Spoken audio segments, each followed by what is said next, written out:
വീസനെ പറഞ്ഞിട്ടുണ്ട്, വീസിന്റെ ഭാര്യ സർക്കാർ ജോലിക്കാരിയായിരുന്നല്ലോ.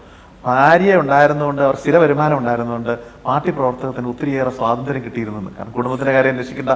പക്ഷേ ഈ അധികാരത്തിന്റെ വെള്ളി വെളിച്ചത്തിലേക്ക് വീസിന്റെ കുടുംബം ഒരിക്കലും തള്ളിക്കയറി വന്ന് ഒരു നടപടിയിൽ ഒരു സ്വാധീനം ഇടപെടാൻ അദ്ദേഹം അനുവദിച്ചിരുന്നില്ല. അത്ര ആ കുടുംബത്തെ അകറ്റി നിർത്തണമെന്നുള്ളത് ഒരു അഴിമതി ആരോപണം അല്ലെങ്കിൽ എന്തെങ്കിലും ഒരു ആ രീതിയിലുള്ള ഒരു പ്രശ്നം തൻ്റെ പേരിൽ ഉണ്ടാവരുന്നുള്ള ആ ദീർഘവീക്ഷണം കൊണ്ടല്ലേ? 5 കൊല്ലം ഞാൻ വി എസിൻ്റെ കൂടെ ഉണ്ടായിരുന്നു പ്രതിപക്ഷ നേതാവായി. ആ കാലത്തൊക്കെ വി എസ് ഈ ഫാമിലി എന്ന് പറയുന്നത് ഈ ബിൽഡിങ്ങിൻ്റെ ബാക്കിലുള്ളൊരു സ്ഥലമാണ് അവർക്ക് അനുവദിച്ചിട്ടുള്ളത്. ഇങ്ങോട്ടെങ്കിലും അവർക്ക് ഒരു ഇതുമില്ല. ചില പ്രത്യേക ആളുകൾ വരുമ്പോൾ, പഴയകാല സുഹൃത്തുക്കൾ അല്ലെങ്കിൽ അങ്ങനെ വരുന്ന ആളുകൾ വരുമ്പോൾ മാത്രമാണ് പി എസ് ഭാര്യയെ വിളിക്കുന്നതും അവർക്ക് ചായ കൊണ്ടു കൊടുക്കാൻ പറയുന്നത്. അവർ കുടുംബപരമായ ബന്ധമുള്ളവർ. അത് ചില ആളുകൾ കാണുമല്ലോ. ഇപ്പോൾ ഇവിടെ പിന്നെ സച്ചിൻ വന്നിട്ടുണ്ട്, ക്രിക്കറ്റിൻ്റെ. അദാനി വന്നിട്ടുണ്ട്. അങ്ങനെ പല വലിയ വലിയ ആളുകളും ഇവിടെ വന്നിട്ടുണ്ട്. ആ വന്നപ്പോഴൊക്കെ അവർക്ക് ഒരു പിന്നെ കേഴ്സി എന്നുള്ള നിലയിൽ അവർക്ക് എന്തെങ്കിലും കൊണ്ടു കൊടുക്കുന്നതിന് ഭാര്യയെ വിളിക്കും. അല്ലാത്ത സമയങ്ങളിലൊന്നും അവർക്ക് യാതൊരു രീതിയിലുള്ള ഈ ഭരണവുമായുള്ള പരിഗണനകൾ അവർക്കുമില്ലാതെ അവരിടപെടത്തുമില്ലായിരുന്നു. അത് ആ ഫാമിലി ആരും ഇടപെടത്തില്ല. അവർ എല്ലാവരും ആ കാര്യത്തിൽ ഒഴിച്ചു നിർത്തുന്നതിന് വി എസിന് വലിയ ശ്രദ്ധയുണ്ടായിരുന്നു. നമ്മളോടൊക്കെ പറയുന്ന കാര്യങ്ങൾ എപ്പോഴും അവിടുത്തെ ഡോർ അടച്ചിട്ടേ പറയും. അല്ലാതെ അവർ പിന്നെ ഈ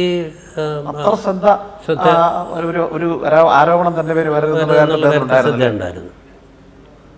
അതുപോലെ പിന്നെ അദ്ദേഹം ഉപയോഗിക്കുന്ന വാഹനങ്ങൾ, ഔദ്യോഗികമായ സാധനങ്ങളൊക്കെ അദ്ദേഹത്തിൻ്റെ ഒരു പിന്നെ പ്രത്യേക ഇതിലാണ്. ഒരു പ്രത്യേകത എന്ന് പറയുന്നത് വി എസ് ഇരിക്കുന്ന ഒരു മേശയും ഒരു കസേരയുണ്ട്. അതിൽ ധാരാളം പുസ്തകങ്ങൾ, നല്ല വായിക്കുന്ന ആളാണ്. എല്ലാ പത്രങ്ങളും വായിക്കും. അതേപോലെ തന്നെ പ്രസിദ്ധീകരണങ്ങളും പുസ്തകങ്ങളും ഒക്കെ വായിക്കും. അതെല്ലാം ഇങ്ങനെ കൂട്ടി വയ്ക്കും. അപ്പോൾ നമ്മൾ ഒരാൾ വന്ന് കണ്ടപ്പോൾ അയാളൊരു പെറ്റീഷൻ കൊടുത്തു. വി എസ് അത് വായിച്ച് നോക്കിയിട്ട് അവിടെ വയ്ക്കും. അത് പിന്നെ നമ്മൾ മഷിയിട്ട് നോക്കിയാൽ കാണത്തില്ല. അങ്ങനെ ആയിരിക്കും അത്. പക്ഷേ നമ്മൾ പിന്നെ ഒരു ആവശ്യം വരുമ്പോൾ വി എസ് അന്ന് അങ്ങനെ ഒരു ആളൊരു പെറ്റീഷൻ കൊണ്ട് തന്നായിരുന്നു പറയുമ്പോൾ അതിൻ്റെ ഇടയ്ക്ക് നിന്ന് അത്ര ഉറപ്പാണ്. അങ്ങനെ കാര്യങ്ങൾ ആ മേശ പോലും അടുക്കി വയ്ക്കുന്ന ഒരാളാണ്. അതിൻ്റെ ഇടയ്ക്ക് ഒരു ബ്ലേഡ് വെച്ചിരിക്കും. ആ ബ്ലേഡ് വെച്ച് ഈ നഖം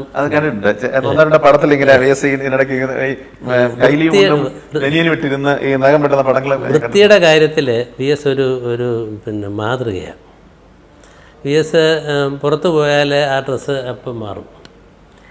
വീട്ടിലെ ഈ കൈലിയും ബനിയനുമായിടുന്നത്. മറ്റേത് അതുപോലുള്ള ആദ്യകാലത്ത് വി എസ് ഈ സാധാരണ നമ്മുടെ പണ്ടൊക്കെയുള്ള ഒരു ലിനനല്ല, ഒരു ഓയിൽ ടൈപ്പിലുള്ള ഒരു പിന്നെ തുണിയുടെ ഇതായിരുന്നു, ജുബയാണ്. അതിങ്ങനെ കട്ടിയായിട്ട് നിൽക്കുന്നത് പ്രത്യേക ഒരാളാണ്. അതെ അതെ, അങ്ങനെ തന്നെയായിരുന്നു. ആലപ്പുഴ കൊടുത്താണ്. അപ്പോൾ അത് അങ്ങനെ ഇരിക്കുമ്പോൾ ഒരു ദിവസം എന്നോട് വി എസ് പറഞ്ഞു, നമ്മുടെ ഈ ഉടുപ്പ് സ്പീക്കർ കാർത്തികനൊക്കെ ഇടുന്ന അതുപോലെ അങ്ങനെ കട്ടിയായിട്ട് നിൽക്കുന്നില്ലല്ലോ, അതെന്താണെന്ന് ചോദിച്ചു. അപ്പോൾ ഞാൻ പറഞ്ഞു അത് ഖദറാണ്. ആ ഖദറ് പിന്നെ തേച്ചിട്ടാൽ അങ്ങനെ ഇരിക്കും, സ്റ്റാർച്ചൊക്കെ ചെയ്തിട്ടിരിക്കും, നമുക്കതൊന്ന് പരീക്ഷിച്ചാലോ എന്ന് പറഞ്ഞിട്ട് വി എസ് എൻ്റെയും കൂട്ടിക്കൊണ്ട് ആയുർവേദ കോളേജിൻ്റെ മുൻപിലുള്ള ഖാദി സ്റ്റോറിൽ പോയി ആദ്യമായിട്ട് ഖാദി വാങ്ങിക്കും. അതൊരു വലിയ, അന്നത്തെ കാലത്തൊരു വലിയ ഇതായിരുന്നു. അത് വാങ്ങിച്ച് അങ്ങനെ തേച്ചിട്ടുകൊണ്ട് നടക്കുന്നതായിരുന്നു പിന്നീട് ഖാദിയായിരുന്നത്. ഈ ബി എസിൻ്റെ നമുക്ക് വേറെ ഘട്ടത്തിലേക്ക് കിടക്കാം. ആദ്യകാല രാഷ്ട്രീയ പ്രവർത്തനങ്ങളെ പറ്റി സാറിന് അറിയാവുന്നത് പ്രേക്ഷകരുമായിട്ടൊന്ന് പങ്കുവെക്കാം. ആലപ്പുഴയിൽ ഉണ്ടായിരുന്ന കാലം, പാർട്ടിയുടെ ആദ്യകാലം, അന്നൊക്കെ പാർട്ടി എന്ന് പറയുന്നത് പീഡനകാലമായിരുന്നല്ലോ. വി എസിൻ്റെ ബാല്യകാലത്തെപ്പറ്റി വി എസ് ചില കാര്യങ്ങളൊക്കെ പറഞ്ഞിട്ടുണ്ട്. വി എസ് സ്കൂളിൽ പോകുമ്പോൾ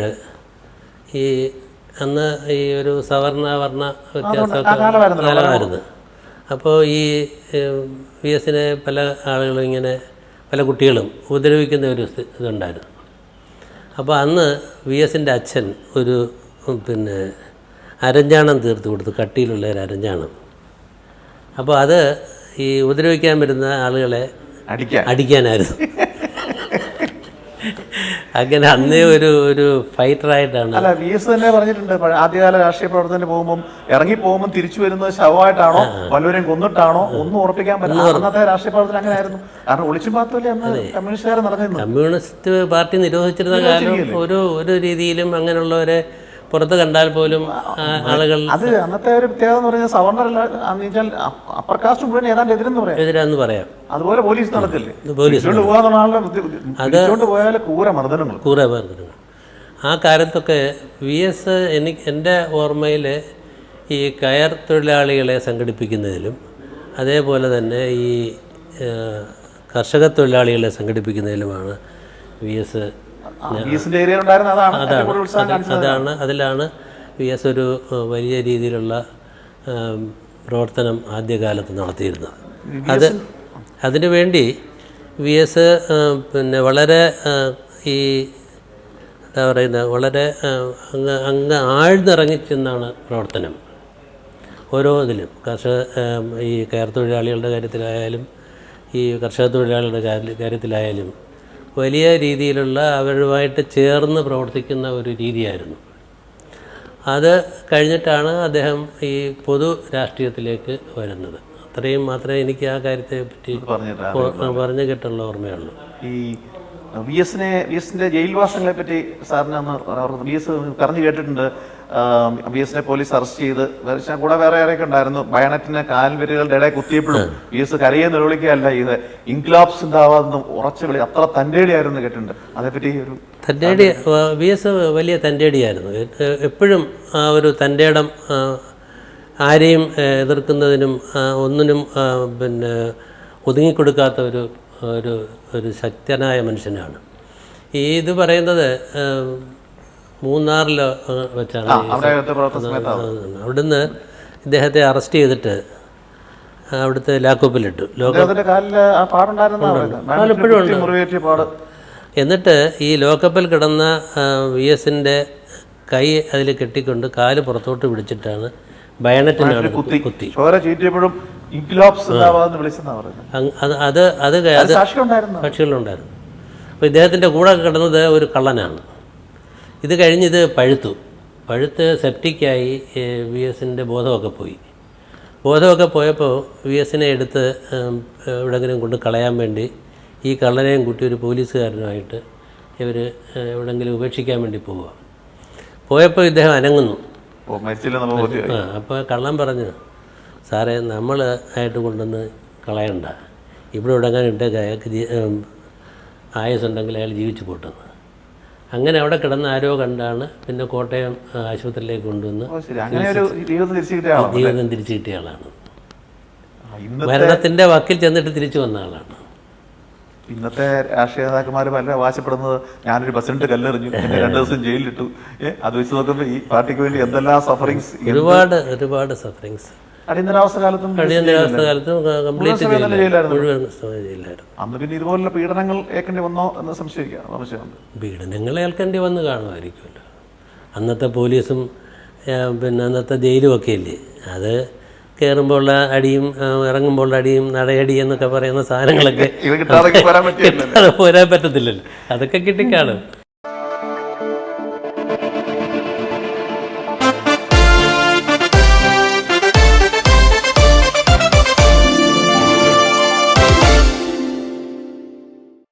ആയിരത്തി 1964 പാർട്ടി പിളർപ്പിലാണല്ലോ ഈ CPM എന്ന് പറയുന്ന സംഘടന തന്നെ രൂപീകൃതമാകുന്നത്. അന്ന് കേവലം 30-32 എത്ര വയസ്സ്, 30-64 കണക്ക് വെച്ച് നോക്കിയാൽ 30-60-30-30s അത്രയും പ്രായം കുറഞ്ഞ ഒരു കേന്ദ്ര കമ്മിറ്റി മെമ്പർ അന്ന് കേരളത്തിൽ അധികം പേരുണ്ട്. EMS ഉണ്ടായിരുന്നു, വളരെ കുറച്ച് പേരല്ലേ ഉണ്ടായിരുന്നു. അപ്പോൾ അങ്ങനെ അതിനിടയ്ക്ക് ആ പാർട്ടിയെ ആശയപരമായ എതിർപ്പ് പുറത്ത് കാണിച്ച് ആ കമ്മിറ്റിയിൽ നിന്ന് ഇറങ്ങിപ്പോരാനുള്ള തൻ്റെ ഇടം ഈ ചെറുപ്പക്കാരനായ കേന്ദ്ര കമ്മിറ്റി മെമ്പർ കാണിച്ചു. ഇന്ന് ജീവിച്ചിരിക്കുന്ന ഏക മെമ്പറാണല്ലോ. അതിൻ്റെ ആ തൻ്റെ ഇടം വി എസിൻ്റെ രാഷ്ട്രീയ ജീവിതത്തിൽ എന്നും ഉണ്ടായിരുന്നില്ല. അതെ, ഞാൻ നേരത്തെ തന്നെ സൂചിപ്പിച്ചല്ലോ, നല്ല തൻ്റേടിയായ ഒരു നേതാവാണ്, കമ്മ്യൂണിസ്റ്റ് നേതാവാണ് VS. അന്ന് പാർട്ടി പിളർപ്പുണ്ടായപ്പോൾ രണ്ടാമതൊരു ചിന്തയില്ലാതെ തന്നെ, അപ്പോൾ അന്ന് ഈ കേരളത്തിലെ പ്രധാനപ്പെട്ട എല്ലാ നേതാക്കളും അപ്പുറത്താണ്, ആദ്യത്തെ കമ്മ്യൂണിസ്റ്റ് പാർട്ടിയിലാണ്. അവരിൽ നിന്നെല്ലാം വ്യത്യസ്തനായിട്ട് ഈ ഒരു തീരുമാനമെടുത്ത് പുറത്തു വരുന്നതിന് അദ്ദേഹം കാണിച്ച തൻ്റെ ഇടം, അതിനുശേഷം തൻ്റെ ഇടം കൊണ്ട് ഇറങ്ങിപ്പോരുന്നത് മാത്രമല്ലല്ലോ, അതിനുശേഷം ആ പാർട്ടിയെ കെട്ടിപ്പടുത്ത് ഈ നിലയിൽ എത്തിക്കുന്നതിന് ഒന്നുമില്ല, സീറോയിൽ നിന്ന് ഇതിലേക്ക് എത്തിക്കുന്നതിനുള്ള എസ്റ്റാബ്ലിഷ്മെന്റ് മുഴുവൻ അപ്പുറത്ത് പോയി. പാർട്ടി പിന്നെ കെട്ടിടങ്ങൾ പോലും ഒന്നും കിട്ടിയില്ല. എന്നിട്ടും അതിനെ നിലയിൽ എത്തിക്കുന്നതിനൊക്കെ VS-നും അതേപോലുള്ള അന്നത്തെ നേതാക്കളും എടുത്തിട്ടുള്ള ശക്തമായ പ്രവർത്തനം ഇന്നും അത് ഓർമ്മിക്കാനും അത് ഓർത്ത് ഇങ്ങനെ മനസ്സിൽ സന്തോഷിക്കാനും അല്ലാതെ നമുക്ക് വേറെ ഒന്നും ചെയ്യാറില്ല. VS ആദ്യം ജയിക്കുന്നത് പുന്നപ്ര അമ്പലപ്പുഴ മണ്ഡലത്തിൽ നിന്നാണല്ലോ, ആദ്യത്തെ വർഷം മുമ്പ്. അതിനുശേഷം അദ്ദേഹം ഈ തെരഞ്ഞെടുപ്പ് രാഷ്ട്രീയത്തിൽ നിന്ന് വിട്ടുനിന്നു. അതിനുശേഷം പിന്നെ വരുന്നത് മാരാരിക്കുളം മണ്ഡലത്തിലാണ്. ആ മണ്ഡലത്തിലാണ് എനിക്ക് തോന്നുന്നു അദ്ദേഹം ഒട്ടും പ്രതീക്ഷിക്കാതെ ആ ഇലക്ഷനിൽ അദ്ദേഹം പരാജയപ്പെട്ടു. പാർട്ടി ജയിച്ചു, ഇടതുപക്ഷ മുന്നണി അധികാരത്തിൽ വരികയും മിക്കവാറും വലിയ മെജോറിറ്റി ചെയ്യുകയും ചെയ്തിട്ട് അവിടെ ഒരിക്കലും പാർട്ടി തോക്കരുതാത്ത ആ സീറ്റിൽ, VS-നെ പോലെ ആൾ തോക്കാൻ പാടില്ലാത്ത സീറ്റിൽ VS തോറ്റു. അത് VS-ന്റെ കൂടെ നിന്ന പലരും കാലുവാരിയിൽ തന്നെയാണ് VS-നെ തോപ്പിക്കണമെന്നുള്ള ആ തീരുമാനത്തിൻ്റെ ഭാഗമാണെന്ന് തന്നെയാണ് പൊതുജനം പുറത്തറിയുന്നത്. അത് ശരിയായിരുന്നു. അതേ സംബന്ധിച്ച് പാർട്ടി ഒരു കമ്മിറ്റി വെച്ചു. കമ്മിറ്റിയിലെ ചില നേതാക്കൾ അങ്ങനെ പ്രവർത്തിച്ചതായി കണ്ട് അവർക്കെതിരെ ശിക്ഷണ നടപടി എടുക്കുകയും ചെയ്തു. അത് കേരളത്തിൻ്റെ ഒരു ചരിത്രത്തിൽ പറ്റിയ വലിയൊരു പിന്നെ അപകടമെന്ന് വേണമെങ്കിൽ പറയാം. അല്ലെങ്കിൽ VS അന്ന് മുഖ്യമന്ത്രി ആകുമായിരുന്നു. അന്ന് മുഖ്യമന്ത്രി ആയിരുന്നെങ്കിൽ എന്തായിരിക്കും നടക്കുന്നത് ഇപ്പം നമുക്ക് അതിനൊരു ഭാവന മാത്രമേ ഉള്ളൂ. അല്ലാതെ അതിനെ പിന്നീട് മുഖ്യമന്ത്രി ആയപ്പോൾ നടത്ത കാര്യങ്ങളുടെ അനുസരിച്ച് പോകുമായിരിക്കും ചിന്തിക്കാനേ പറ്റൂ. പക്ഷേ അതൊരു പിന്നെ വലിയൊരു സെറ്റ് ബാക്ക് ആയിപ്പോയി. പക്ഷേ അതിൽ VS-നെ ഞാൻ കണ്ടത് അത് കഴിഞ്ഞ് പിന്നെ ഒരു വിഷമത്തിൽ അടിമപ്പെട്ട് ഒരു ഡിപ്രഷനിലോ അല്ലെങ്കിൽ ആ നിലയിലോ VS ഒരു ദിവസം പോലും ഇരുന്നില്ല എന്നുള്ളതാണ്. അത് ഏറ്റവും അവസാനത്തെ വോട്ടെണ്ണുന്നിടം വരെ ആ ബൂത്ത് അതിൻ്റെ വോട്ടെണ്ണുന്ന സ്ഥലത്ത് VS ഉണ്ടായിരുന്നു. അതൊരു മീൻസ് അറിയപ്പെടുന്ന സ്ഥാനാർത്ഥി, ഒരു ലോക്കൽ സ്ഥാനാർത്ഥി PJ Francis, advocate PJ Francis ആണ് ജയിച്ചത്. അദ്ദേഹം അതിന് മുമ്പോ പിന്നും അറിയപ്പെട്ടിട്ടില്ല, ഒന്നുമില്ലാതെ അതുകൊണ്ട് മാഞ്ഞുപോയി. അപ്പോൾ ആ അവസാനത്തെ വോട്ട് എണ്ണുന്നിടം വരെ ഇരുന്നിട്ട് VS അവിടുന്ന് നേരെ തിരുവനന്തപുരത്തേക്ക് വരികയായിരുന്നു. പിന്നെ അടുത്ത മുഖ്യമന്ത്രി തിരഞ്ഞെടുക്കുന്നതിലും മറ്റുമായിരുന്നു VS. ഒരു രീതിയിലും VS-നെ അത് അഫക്റ്റ് ചെയ്തില്ല. അങ്ങനെ ഒരു പരാജയം ഉണ്ടായതായിട്ട് മത്സരമാണ്, ജയം തോൽവി ഉണ്ടാകാം, അത് അല്ലാതെ ആ VS-നെ ബാധിക്കുന്ന കാര്യമല്ലെങ്കിലും ആ കമ്മീഷൻ വെച്ച് അതിൽ കുറ്റക്കാരായിട്ട് ശിക്ഷിക്കപ്പെട്ട പലരും അതിനകത്ത് നിരപരാധികളായിരുന്നു. പേരെടുത്ത് പറയാൻ വേണമെങ്കിൽ പളനി അദ്ദേഹം മരിക്കുന്നതിന് മുമ്പ് VS-നെ കാണണമെന്ന് ആവശ്യപ്പെട്ടു. പക്ഷെ VS പോയോ എന്ന് എനിക്ക് അറിഞ്ഞുകൂടാ. അല്ല, അത് എനിക്കറിയാം. യഥാർത്ഥത്തിൽ അവരല്ല ആ കാലുവാരലിന് നേതൃത്വം നൽകിയതെന്നാണ് പറയുന്നത്. പക്ഷെ പാർട്ടി ഇങ്ങനെ ഒരു അന്വേഷണം നടത്തി ആടെയിലും തന്നെ കുറ്റം വെച്ചതായിട്ടാണ് പറയുന്നത്. സാറിന് പറയാൻ ബുദ്ധിമുട്ടുണ്ടായിരിക്കാം, തെളിവുകൾ നമുക്കുമില്ല. ഞാൻ ബേസിക്കലി ആലപ്പുഴക്കാരനാണ്, കുട്ടനാട്ടുകാരനാണ്. അതുകൊണ്ട് അവിടെ അന്ന് പറഞ്ഞു കേട്ട ഒരു കാര്യം ഞാൻ ചോദിച്ചു എന്നുള്ളൂ. അല്ല, അത് പിന്നെ അങ്ങനെ VS ഒരിക്കലും പറഞ്ഞ് ഞാൻ കേട്ടില്ല. VS ഒരിക്കലും പറഞ്ഞിട്ടില്ല. VS-ന്റെ സ്വഭാവത്തിന് VS പറയുകയില്ല. VS-നെ ആ തോൽവി ബാധിച്ചില്ല എന്നുള്ളതാണ് ആ നേതാവിൻ്റെ ഏറ്റവും വലിയ ഒരു ക്വാളിറ്റി. കാരണം അല്ലെങ്കിൽ താൻ അടുത്ത മുഖ്യമന്ത്രിയാകും എന്ന് പാർട്ടി തീരുമാനിച്ചാണല്ലോ VS-നെ അവിടെ മത്സരിപ്പിച്ചത്. ആ മത്സരിപ്പിച്ച് അതിലെ തോറ്റ ഒരു ആള് സാധാരണ നിലയിൽ ഭയങ്കരമായി ഡിപ്രസ്ഡ് ആവേണ്ടതാണ്. അതൊന്നും സംഭവിക്കാത്തതുപോലെ അതും പാർട്ടി ജയിച്ചു. അടുത്ത മുഖ്യമന്ത്രിയെ തിരഞ്ഞെടുക്കുന്നതിൻ്റെ ഒരു വലിയ പിന്നെ അതിൻ്റെ കാര്യങ്ങളിൽ ഇടപെടുകയായിരുന്നു പിറ്റേന്ന് തൊട്ട്. VS-നെ അത് ഒരു രീതിയിലും ബാധിച്ചില്ല എന്നുള്ളതാണ്. അതാണ് ഒരു കമ്മ്യൂണിസ്റ്റ് നേതാവിൻ്റെ ഒരു വലിയ ക്വാളിറ്റി. അത് അല്ലാതെ നമ്മളിപ്പോൾ ഒരു പിന്നെ വലതുപക്ഷത്തിൻ്റെയോ കോൺഗ്രസിൻ്റെയോ ഏതെങ്കിലും ഒരു നേതാവാണെങ്കിൽ അതോടുകൂടി അദ്ദേഹം തറ പറ്റും. ഇതതില്ല, ഒന്നും സംഭവിച്ചായിട്ടില്ല. അതിന് മുമ്പത്തെ VS അതിനുശേഷം VS അതുപോലെ തന്നെ തോൽവിയോ ചെയ്യോ അതവിടെ നടക്കുന്നു. അത് വേറൊരു പ്രതിഭാസം. VS അതിനെ അത്രേ കണ്ടിട്ടുള്ളൂ. അതിനുശേഷം പിന്നീടാണ് VSന്റെ ഈ പോരാട്ടങ്ങൾക്കൊരു ശക്തി, ഒരു മൂർച്ച കൂടിയതെന്ന് വേണമെങ്കിൽ നമുക്ക് പറയാൻ മേലെ. അതുവരെ പാർട്ടിയുടെ ചട്ടക്കൂടിൽ ഒതുങ്ങി നിൽക്കുകയും ഇതുപോലെ ജനകീയ പ്രശ്നങ്ങളിലൊന്നും അധികം ഇടപെടുകയും ചെയ്യാതിരുന്ന VS ഒരു ഡിറ്റർമിനേഷനോട് കൂടി ജനകീയ പ്രശ്നങ്ങളിൽ പ്രതിപക്ഷ നേതാവിന് മുമ്പ് തന്നെ ഇടപെട്ട് പാർട്ടി പാർട്ടി ഭരിക്കുന്ന സമയത്താണെങ്കിൽ പോലും അവിടെയും കൺട്രോൾ ചെയ്യുക, നിയന്ത്രിക്കുകയും യഥാർത്ഥ പ്രശ്നങ്ങളിൽ വ്യത്യസ്ത അഭിപ്രായം, പാർട്ടിയുടെ അഭിപ്രായം പറയുകയും ഭരണത്തിലിരിക്കുന്നവരുടെ അല്ലാത്ത അഭിപ്രായം പറയുകയും ചെയ്തു തുടങ്ങിയത് അവിടെ തൊട്ടല്ലേ എന്ന് വേണമെങ്കിൽ പറയാം. VS അന്ന് തൊട്ട് പിന്നെ ഒരു കുറേ കൂടെ ആക്റ്റീവായി ജനങ്ങളുടെ പ്രശ്നങ്ങളിൽ കൂടുതൽ ഇടപെടുകയും ആ നിലയിൽ ഒരു കേരളത്തിൽ കുറേ കൂടെ അറിയപ്പെടുന്ന, കേരളത്തിൻ്റെ എല്ലാ ഭാഗത്തും അറിയപ്പെടുന്ന ഒരാളായി മാറുന്നതിന് വേണ്ടിയിട്ടുള്ള ആ സമയത്താണ് വെട്ടുനിർത്തൽ സമരം. അതെ, ഞാൻ കുട്ടനാട്ടുകാരനാണ്, എൻ്റെ അടുത്താണ് നടന്നത്, ആദ്യം നടന്നത്. അത് എല്ലാവരും VSനെ അന്നൊരു എന്നാ പറയുക, ഒരു തീവ്രവാദ കമ്മ്യൂണിസ്റ്റുകാരൻ, വികസന വിരോധി എന്നൊക്കെയുള്ള പല പേരുകളും ചാർത്തി കൊടുത്താൻ നോക്കിയെങ്കിലും ആ സമരം ഇന്ന് കേന്ദ്ര ഗവൺമെൻറ് ഉൾപ്പെടെ പാസ്സാക്കിയിരിക്കുന്ന ഈ കൃഷിഭൂമിയുടെ ഉപയോഗിക്കുന്നതിനുള്ള റെസ്ട്രിക്ഷൻസ് ഉണ്ടല്ലോ, നെൽകൃഷി ഭൂമികൾ മറ്റൊന്ന്, ആ നിയമം ഉണ്ടാക്കാൻ തന്നെ ഒരു പ്രചോദനമായി മാറിയില്ലേ? അതെ, യഥാർത്ഥത്തിൽ അതേ ഒരു ദീർഘവീക്ഷണത്തോടെ ചെയ്തല്ലേ? അതെ, വളരെ ദീർഘവീക്ഷണത്തോടെ ചെയ്തതാണ്. നമ്മളെ കേരളത്തിലെ പറഞ്ഞു കേൾക്കുന്ന ഒരു സ്ഥിരം ഇതുണ്ട്, അരിയാഹാരം കഴിക്കുന്ന ആളുകളാരും വിശ്വസിക്കും. ആ വാക്ക് തന്നെ അദ്ദേഹം ഉണ്ടാക്കിയതാണ്. അദ്ദേഹത്തിൻ്റെ കാഴ്ചപ്പാടില്ല, കേരളം അരി കഴിക്കുന്ന രാജ്യമാണ്, അപ്പോൾ അതിലെ സംസ്ഥാനമാണ്. അതിൽ നമുക്ക് ആവശ്യത്തിനുള്ള അരി ഉണ്ടാക്കാനുള്ള ഭൂമി നമുക്ക് സിമ്പിൾ ആയിരുന്നുള്ളതിന് തെളിവ്. അതെ, അപ്പോൾ അത് അങ്ങനെ ഈ വയലുകൾ നികത്തി അത് കൃഷി മാറ്റുന്ന ഒരു സമ്പ്രദായത്തിനോട് അദ്ദേഹത്തിൻ്റെ അന്നുണ്ടായ എതിർപ്പിൻ്റെ ഭാഗമായിട്ടാണ് ഈ വെട്ടി തരത്തിലെ സമരമെന്ന് ആക്ഷേപിക്കുന്ന ആ സമരം ഉണ്ടായത്.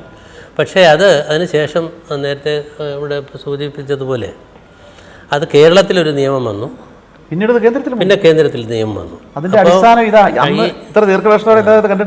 അപ്പോൾ അന്ന് കളിയാക്കിയ ആളുകൾക്ക് ഒരു വലിയ പിന്നെ അതിൻ്റെ ഒരു എന്താ പറയുന്നത്, നമ്മളിപ്പോൾ ഈ പല ആളുകളെ പറ്റിയും പറയുമല്ലോ, ഇപ്പം പിന്നെ കാർഷിക ശാസ്ത്രജ്ഞനായിട്ടുള്ള ആളുകളെ, അവരൊക്കെ അവരുടെ ഒപ്പം നിന്ന് കേരളത്തിൻ്റെ ഭാവി കണ്ട ഒരാളാണ്. അതെ, യഥാർത്ഥത്തിൽ അദ്ദേഹം ഒരു സാധാരണ മനുഷ്യനാണ്, സാധാരണക്കാരുടെ പ്രശ്നങ്ങളാണ് അത് ഇടപെട്ടത് മുഴുവൻ. അത് ജീവിതത്തിൽ മുഴുവൻ ഇടപെട്ടത് അങ്ങനെയാണല്ലോ, അല്ലാതെ വലിയ ശാസ്ത്രീയമായ കാര്യങ്ങൾ കുറേയൊന്നും അദ്ദേഹം പോയില്ല. പക്ഷെ അതിന് ശ്രമിച്ചിരുന്നു.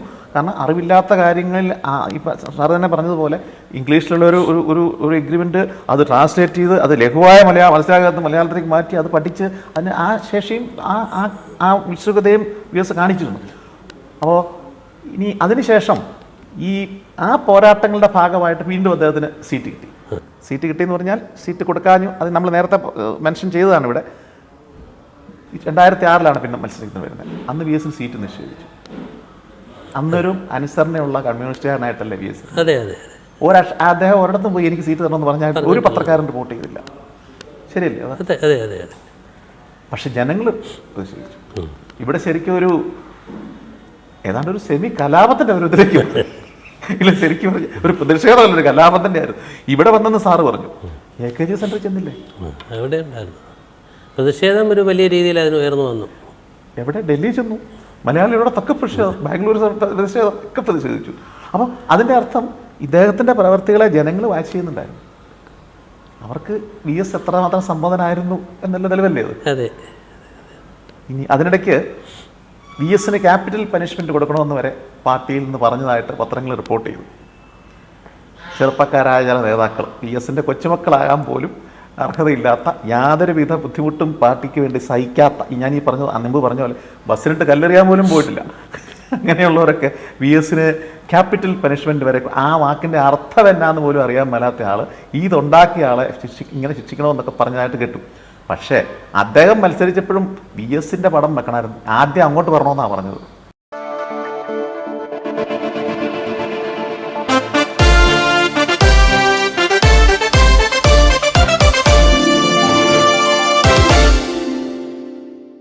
വി എസിന് ഈ വി എസിനെ ആര് എന്ത് പറയുന്നു എന്നുള്ളത് വി എസ് ശ്രദ്ധിക്കാത്ത ഒരാളാണ്. വി എസ് കമ്മ്യൂണിസ്റ്റ് പാർട്ടി അല്ലെങ്കിൽ ഇടതുപക്ഷ ജനാധിപത്യ മുന്നണിക്ക് വേണ്ടി ആണ് വർക്ക് ചെയ്യുന്നത്. അപ്പോൾ അതിൽ ആരെന്നുള്ള ഒരു വ്യത്യാസമില്ല. അത് ആരാണോ അവർക്ക് വേണ്ടി വർക്ക് ചെയ്യുക എന്നുള്ളതാണ് വി എസ് ഉദ്ദേശിക്കുന്നത്. അപ്പോൾ അതിൽ പിന്നെ അതിലൊരു ഒരാൾ വി എസിന് എന്തെങ്കിലും മോശമായി പറഞ്ഞിട്ടുണ്ടെങ്കിലോ അതൊന്നും വി എസിൻ്റെ മനസ്സിൽ അപ്പോഴില്ല. ഇലക്ഷൻ പ്രചരണത്തിന് ഞാൻ കൂടെ പോയിട്ടുണ്ട്. കൂടെ പോകുമ്പോൾ വി എസിൻ്റെ ഒറ്റ ആഗ്രഹം ഇതേ ഉള്ളൂ, ഏറ്റവും കൂടുതൽ സീറ്റ് കിട്ടുക, അതിനു വേണ്ടി പാർട്ടി ജയിക്കുക, മുന്നണി ജയിക്കണം. അതിനു വേണ്ടി എന്ത് കഷ്ടപ്പെട്ടായാലും വി എസ് പോകും. ഈ കഴിഞ്ഞ ഈ അദ്ദേഹം പിന്നെ ലാസ്റ്റിൽ മത്സരിച്ചപ്പോൾ ഞാൻ പെരിന്തൽമണ്ണയിലെ ഒരു യോഗത്തിന് പോയി. അപ്പോൾ പോയപ്പോൾ ഈ ഒരു വലിയ ഒരു സ്ഥലത്ത് നിറച്ച ആളാണ്. വി എസിനെ ഇങ്ങനെ കൊണ്ടുവരുമ്പോൾ അത് ആ കാറിൻ്റെ അവിടെ നിന്നൊരു 20 മീറ്റർ അകലെയാണ് കാറ് നിൽക്കുന്നത്, സ്റ്റേജിൻ്റെ അവിടെ നിന്ന് അകത്ത് കയറുന്നതിന് അരമണിക്കൂറെടുത്തു. അത് വി എസിനെ ഒന്ന് തൊടണം. അത് ഒരു വിധത്തിൽ ഒരിക്കലും ഞങ്ങൾക്ക് സമ്മതിക്കാൻ പറ്റത്തില്ല. ഞങ്ങൾ അതിൻ്റെ കൂടെ നിൽക്കുന്ന പോലീസുകാർ വളരെ ശക്തമായിട്ട് അതിനെ തടയും. പക്ഷേ ഈ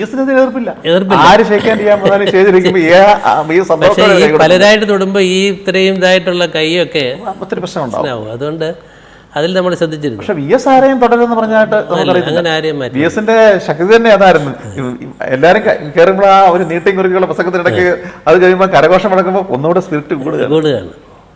അത് ഈ ഓരോ പ്രസംഗത്തിലും അത് നേരത്തെ ഒരു മനസ്സിൽ കണക്ക് കൂട്ടിയാണ് പോകുന്നത് പ്രസംഗത്തിൽ. അതിൽ പിന്നെ ഇൻപുട്സൊക്കെ നമ്മുടെ ഒരിക്കലൊക്കെ ചോദിക്കും ഒക്കെ ചെയ്യും. ചോദിച്ചതിങ്ങനെ ഹൃദയസ്ഥമാക്കിയാലേ അത് പിന്നെ അവതരിപ്പിക്കുന്നത് വി എസിൻ്റെ ശൈലിയിലാണ്. അതൊരു കഥാപ്രസംഗക്കാരൻ്റെയോ അതിനപ്പുറത്തെയോ ഒരു സ്റ്റൈലിലേക്ക് അത് മാറുകയും ആദ്യമേ വി എസിൻ്റെ ഈ ശൈലി ആൾക്ക് ഇഷ്ടമല്ലായിരുന്നു. പിന്നെ അത് ഇഷ്ടമായി തുടങ്ങിയ വളരെ ഇഷ്ടമായി ആദ്യം മിമിക്രിക്കാരൊക്കെ കളിയാക്കി, പക്ഷേ പിന്നീട് അത് വേണമെന്നായി. ആ നിലയിൽ വലിയ രീതിയിലൊരു അക്സെപ്റ്റൻസ് വി എസിൻ്റെ പ്രസംഗത്തിന് വന്നു. അതിൽ ഈ പിന്നെ നിയമസഭയിലെ ചില ഈ അവസാന കാലത്തെ പ്രസംഗങ്ങളൊക്കെ കെ എം മാണിയുടെ പിന്നെ ബഡ്ജറ്റ് അവതരണവുമായി ബന്ധപ്പെട്ടൊക്കെയുള്ള പ്രസംഗങ്ങളൊക്കെ വളരെ വളരെ ശക്തിയേറിയ ഭാഷയാണ് വി എസ് ഉപയോഗിച്ചിട്ടുള്ളത്. അത് പിന്നെ അങ്ങനെ അത് പിന്നെ തൻ്റെ മുന്നണി, ആ മുന്നണിക്കുള്ള മുന്നണി അതിൻ്റെ ഒരു പ്രശ്നം അവതരിപ്പിക്കുമ്പോൾ എതിരാളി എന്നുള്ള നിലയിൽ അവർക്ക് ഒരു പരിഗണനയും വി എസിൻ്റെ ഭാഗത്തുണ്ടാവത്തില്ല. വളരെ ശക്തിയായിട്ട് വിമർശിക്കുന്ന ഒരു രീതി ഉണ്ടായിരുന്നു. മണി സാറിനെയൊക്കെ നന്നായിട്ട് വിമർശിക്കുന്ന രീതിയായിരുന്നു വി എസിൻ്റെത്. ആ ഒരു ഇതായിരിക്കണം വീണ്ടും ഒരു അധികാരത്തിലേക്ക് വരാൻ വി എസിൻ്റെ ആ ഒരു 5 കൊല്ലത്തെ പ്രതിപക്ഷ നേതാവെന്നുള്ള നിലയിലുള്ള പ്രവർത്തനം. ഈ അഴിമതിക്കെതിരെ അദ്ദേഹം സന്ധിയില്ലാ സമരമായിരുന്നു. പക്ഷെ ആ സമരം ചെയ്യുമ്പോഴും വ്യക്തിപരമായിട്ട് അവരോടൊരു ഉദാഹരണത്തിന് ഞാൻ ബാലകൃഷ്ണപിള്ളയെ ഒരു ദിവസമാണ് ജയിലിൽ ശിക്ഷിച്ചത് വി എസിൻ്റെ നടപടികളുടെ ഭാഗമാണ്. പക്ഷെ ബാലകൃഷ്ണപിള്ളയോട് അദ്ദേഹത്തിന് വ്യക്തിവൈരാഗ്യമുള്ളതായിട്ട് വ്യക്തിവൈരാഗ്യമല്ല. പക്ഷേ അഴിമതിക്കെതിരെയുള്ള ഒരു കാര്യവും അദ്ദേഹം അംഗീകരിക്കുകയില്ല. ഒരു അധികാര ദുർവിനിയോഗവും അംഗീകരിക്കുകയില്ല. ഒരു പിന്നെ ഏതെങ്കിലും രീതിയിൽ അത് ചെയ്തു എന്ന് പറഞ്ഞാൽ വളരെ അത് വി എസിനെ അലോസരപ്പെടുത്തും. ഒരു പിന്നെ ചെറിയ ഇൻസിഡൻറ്റ്, അത് ഒരു പ്രസക്തിയുള്ളതല്ല, എന്നാലും ഞാൻ പറയാം. ഒരിക്കൽ ഞാൻ അദ്ദേഹത്തിൻ്റെ പ്രൈവറ്റ് സെക്രട്ടറി ആയിരിക്കുമ്പോൾ ഞാൻ സ്വന്തമായി കാർ ഡ്രൈവ് ചെയ്യുന്ന ആളാണ്. ഡ്രൈവ് ചെയ്ത് വന്നപ്പോൾ ഒരു വണ്ടിയുമായിട്ട് മുട്ടിയപ്പോൾ അത് ഒരു സ്ത്രീയാണ് ഓടിച്ചിരുന്നത്. അവർ പിന്നെ വലിയ ബഹളമൊക്കെ വെച്ചു. അപ്പോൾ ഞാൻ പറഞ്ഞിങ്ങനെ, അപ്പോൾ അങ്ങനെയോ ഞാൻ ഇവിടെ ആണെന്നുള്ളത് അവിടെ കൂടുന്ന ആളുകളിൽ നിന്ന് മനസ്സിലാക്കി. അപ്പം ഞാനിവിടെ വന്നിട്ട് എൻ്റെ വണ്ടി പിന്നെ ട്രാഫിക് സ്റ്റേഷനിൽ കൊടുത്തിട്ട് കേസ് പറഞ്ഞിരുന്നു. ഒരു വൈകുന്നേരമായപ്പോൾ അവരിവിടെ വന്നു കേസിനെ കാണാൻ. അപ്പോൾ ഞാൻ താഴത്തെ ഓഫീസിലിരിക്കുക. കേസിനെ കാണാൻ വന്നിട്ട് അവർ ഈ കാര്യങ്ങളൊക്കെ പറഞ്ഞു. ഇങ്ങനെ അവരുടെ വണ്ടിയെ കൊണ്ടിടിച്ചു, എന്നൊക്കെ പറഞ്ഞു. അപ്പോൾ എന്നെ വിളിപ്പിച്ചു. ഞാൻ വന്ന് നോക്കിയ വി എസിൻ്റെ മുഖം വളരെ കടുത്തിരിക്കുകയാണ്, വളരെ ദേഷ്യഭാവത്തിലാണ് ഇരിക്കുന്നത്. വി എസിന്റെ ഒരു സ്വഭാവം ഉണ്ടായിരുന്നു, ഒരാളൊരു കാര്യം വന്ന് പറഞ്ഞാൽ അത് സത്യവാൻ തോന്നിയാൽ പിന്നെ അതിൽ നിന്ന് ആർക്കും മാറ്റാൻ പറ്റില്ല. ഒരു വിശ്വാസം വി എസ് ഉണ്ടായാൽ അങ്ങനെ. അപ്പോൾ വി എസിൻ്റെ മനസ്സിൽ തോന്നിയത് ഞാൻ വിചാരിക്കുന്നത് അങ്ങനെയാണ്. എൻ്റെ പ്രൈവറ്റ് സെക്രട്ടറി എന്നുള്ള നിലയിൽ ഇദ്ദേഹം ആരുടെയെങ്കിലും അതിന്റെ ഉത്തരവാദിത്വം കയറി അയാളെ ഉപദ്രവിക്കാൻ ശ്രമിച്ചോ, ഈ അധികാരം ഉപയോഗിച്ച് എന്തെങ്കിലും ചെയ്തോ എന്നുള്ളതാണ് വി എസിനന്ന് തോന്നിയത്. അപ്പോൾ എന്നോട് ചോദിച്ചു, നിങ്ങളുടെ വണ്ടി ഇന്ന് ഇടിച്ചായിരുന്നു? ഞാൻ പറഞ്ഞു, ഇടിച്ചു. നിങ്ങളെന്ത് ചെയ്തു? ഞാൻ ട്രാഫിക് സ്റ്റേഷനിൽ പരാതി കൊടുത്തിട്ടുണ്ട്. അപ്പോൾ മുഖം ഒന്ന് ശാന്തമായി. എന്നിട്ട് അവരോട് ചോദിച്ചു, നിങ്ങളെന്ത് ചെയ്തു? ഞാനൊന്നും ചെയ്തില്ല. എൻ്റെ അടുത്ത് വന്ന ഇതിനാ? നിങ്ങൾ ട്രാഫിക് സ്റ്റേഷനിൽ പരാതി കൊടുക്കേണ്ടതല്ലേ നിങ്ങളുടെ ജോലി? നിങ്ങളെന്തിനാണ് ഇവിടെ എൻ്റെ അടുത്ത് വന്നത്? അയാൾ പരാതി കൊടുത്തിട്ടുണ്ടല്ലോ, നിങ്ങൾ പോകൂ. അതാണ് വി എസ് അതുവരെ ഉണ്ടായിരുന്ന കാർക്കശ്യ മുഖം മാറിയിട്ട് അവരാണ് ശരിയായ കാര്യം ചെയ്യാത്തത്. കാരണം ഒരു പ്രതിപക്ഷ നേതാവിൻ്റെ അടുത്ത് വന്ന് പരാതി പറയേണ്ട കാര്യമല്ല അത് ട്രാഫിക് സ്റ്റേഷനിൽ തീരേണ്ട കാര്യം.